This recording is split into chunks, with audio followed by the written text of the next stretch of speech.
నువ్వు చేసింది సామాన్యమైన ద్రోహం కాదు, దేశద్రోహం. నువ్వొక్కడివి తీసుకోవడం వల్ల నీ కింది వాళ్ళు తీసుకోవడానికి అలవాటు పడ్డారు.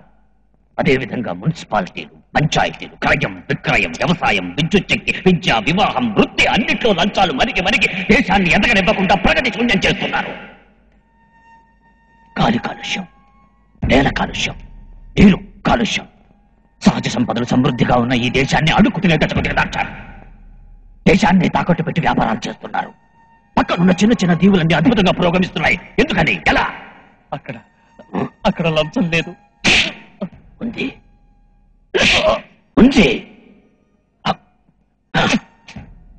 అక్కడ కర్తవ్యం మీరినందుకు రా లంచం.